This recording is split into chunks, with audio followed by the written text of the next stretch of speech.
This week's Torah portion is Tavo, and in this week's Torah portion, Moses continues his final speech to the Israelites as they are on the precipice of entering into the land of Israel, and he reminds them that they are a chosen people, but there are certain requirements that go along with being a chosen people, and those are consequences of our actions.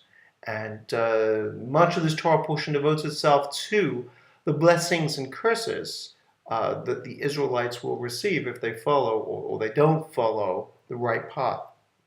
And it's interesting that within traditional Judaism, when this Torah portion is chanted, the blessings are chanted very beautifully and very majestically, while the curses are rushed through very, very, very quickly, very much in an undertone.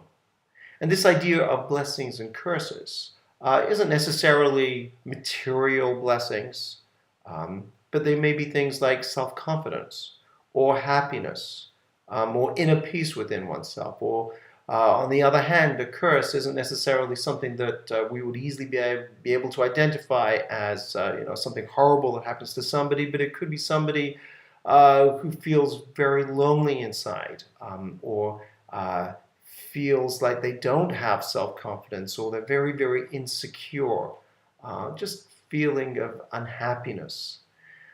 So these are some of the kinds of consequences that may befall us if we don't follow the right path.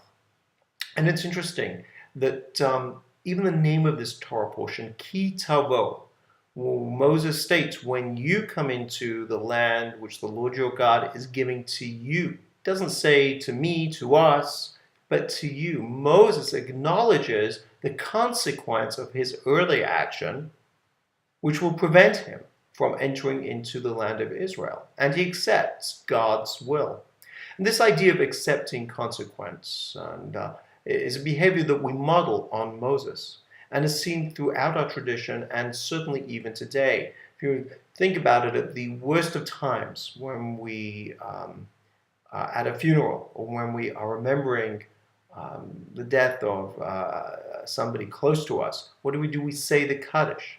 Now, the Kaddish are words which sanctify God's name and talk about the greatness of God. So even at the most difficult of times, what do? We acknowledge God's greatness.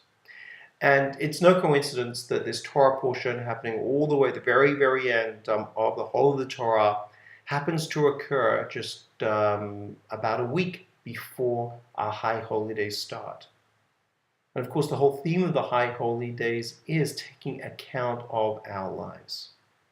So as we start to near that time,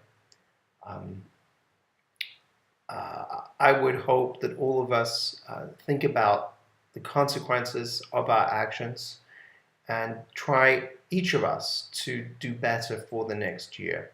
And I know all of us at Kolami, Emmanuel, are looking forward to welcoming everybody at this High Holy Day time into our sanctuary, being a part of our family. And so with wishes of a happy, healthy, and fulfilling year to come, please join me as we will say together, Amen.